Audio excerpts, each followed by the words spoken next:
안녕하세요. 오늘의 교를 섬기는 권호양 목사입니다. 우리 인생은 선택의 연속이라 할 수 있겠죠?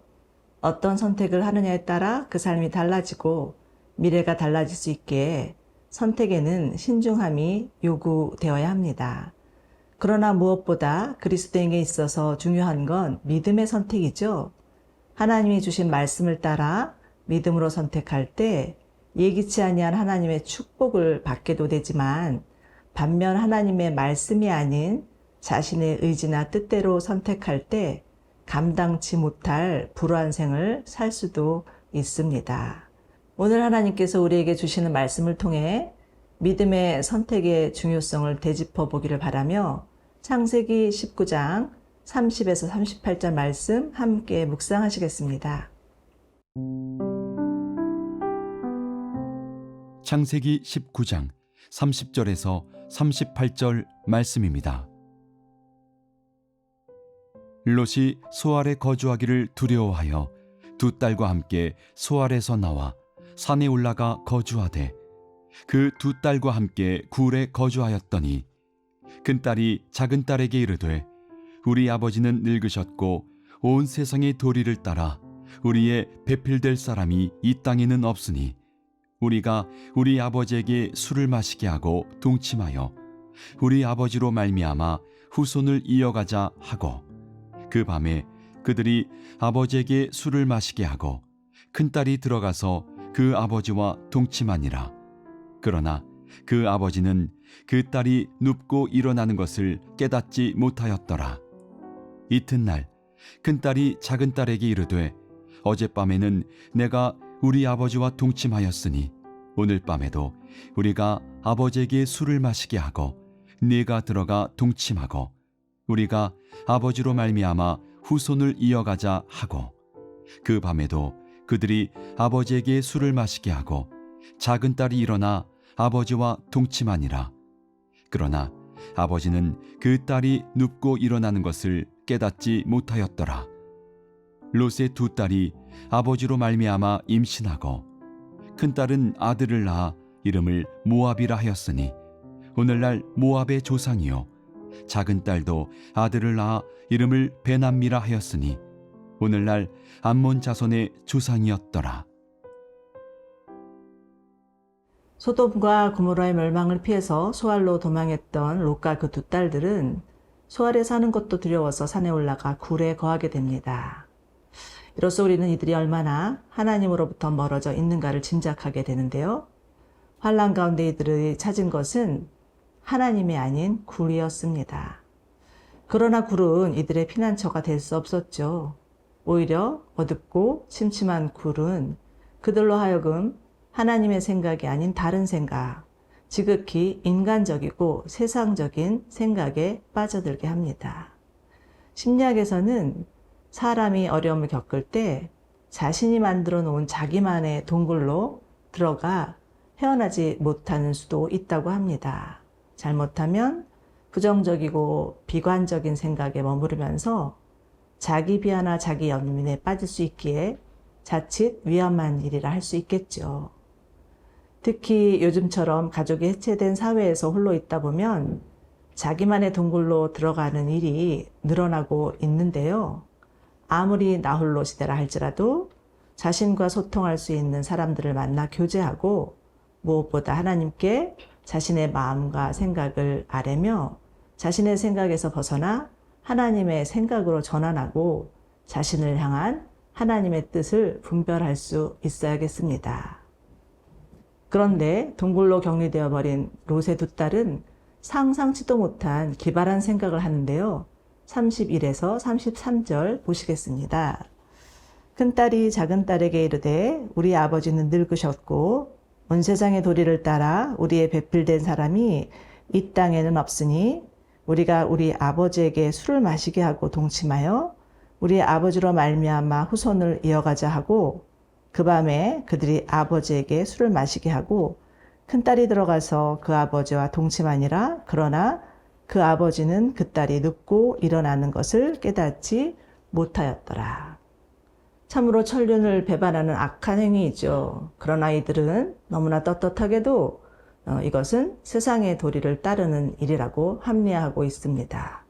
이미 롯의 두 딸은 그들의 뼛속까지 세상적인 생각으로 물들어 있었던 겁니다. 소돔과 고모라의 세속적인 문화와 가치관에 쩌들었던 거죠. 그런데 여러분, 생각은 결과를 낳는다는 말이 있죠. 무슨 생각을 하느냐에 따라 행동이 결정될 수 있는 겁니다. 하나님께서 내가 거룩하니 너희도 거룩할지니라 하심은 우리로 하여금 더럽고 악한 세상에서 하나님의 거룩한 백성으로 구별되어 살라고 하신 말씀이죠. 그러므로 우리가 추구해야 될 것은 거룩이죠.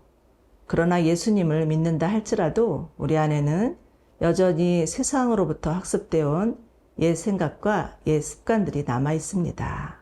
그렇게 이를 성찰하고 십자가에 못 박는 과정을 성화의 과정이라 할 수 있습니다. 그런데 이 성화의 과정 역시 우리 스스로 할 수 있는 게 아니죠. 인간의 수행이나 수련으로 가능한 것이 아닙니다. 그러므로 나는 예수님을 믿는데 왜 아직도 이거밖에는 안 되나 라는 생각은 오히려 교만일 수 있습니다. 우리의 신뢰의 대상은 하나님이시지 우리 자신이 아니라는 거죠. 그렇기 때문에 우리는 우리의 연약함을 있는 모습 그대로 주님께 아뢰며 주께서 친히 역사하셔서 우리를 도우시고 성령께서 우리를 고치시도록 우리 자신을 내어드리는 것이 중요합니다. 그러니 여러분, 자신의 악함이나 연약함으로 인해서 실망하지 마시고 날마다 우리를 위해서 십자가 지신 예수님을 바라보시고 우리 곁에서 도우시는 성령님께 자신을 의탁하십시오. 그럴 때 어느새 우리 안에 있는 독성과도 같은 악한 생각과 제된 행동들이 점점 사라지고 선한 능력으로 살아가는 저희 모두가 될 줄로 믿습니다.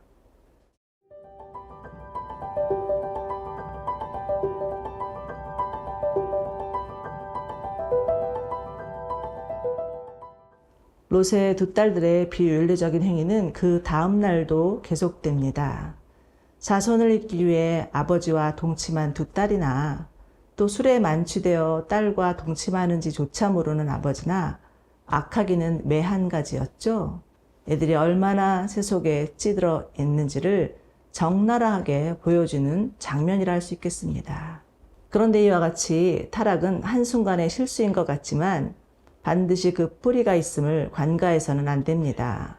그리고 뿌리를 찾다 보면 아주 오랫동안 축적되어 온 세속적인 생각과 부도덕한 삶의 습관들, 오염된 사고가 있음을 발견하게 되죠.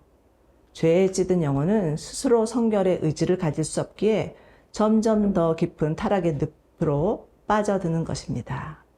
하나님께서 악은 그 모양이라도 버리라 하신 것은 바로 이런 때문이죠. 자, 그렇다면 그 죄악의 결과는 무엇이었을까요? 37절과 38절입니다.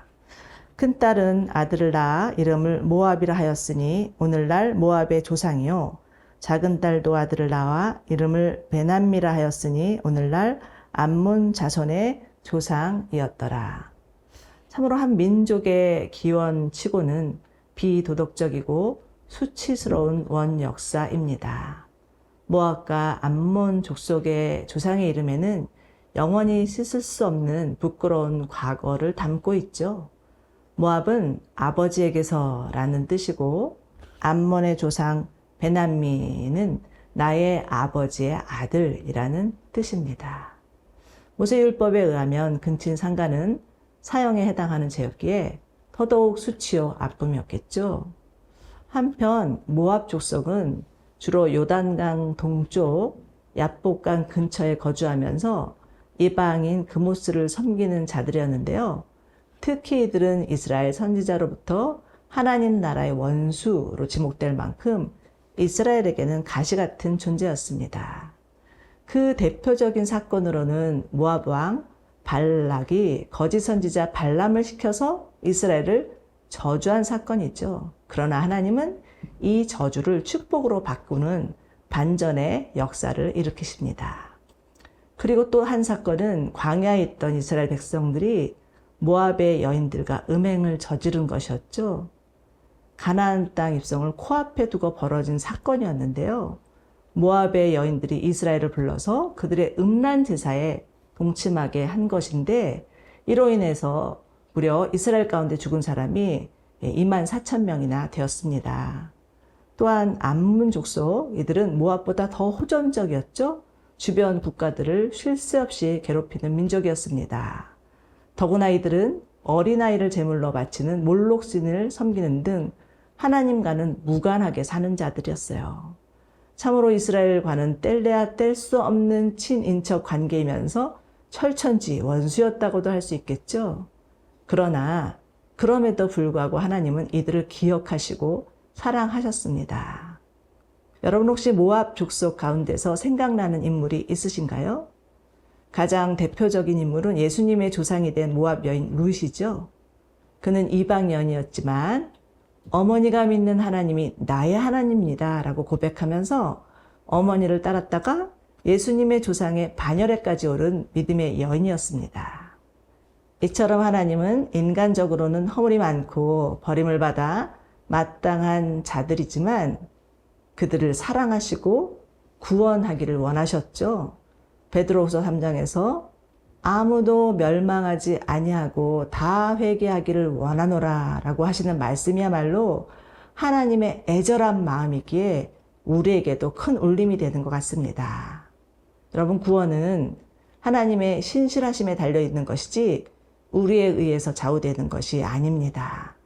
그러기에 우리의 어떤 출생이나 신분이나 학력이나 능력이 어떠하더라도 개념치 마시고 온전히 하나님을 따르기로 선택하십시오. 하나님 반드시 여러분을 통해서 여러분의 가정을 변화시키시고 온 열방 가운데 복음을 전파하게 하시고 하나님 나라를 확장케 하실 것입니다. 날마다의 삶 가운데 수많은 선택들이 있지만 믿음으로 선택하시는 여러분들 되시기를 축원합니다.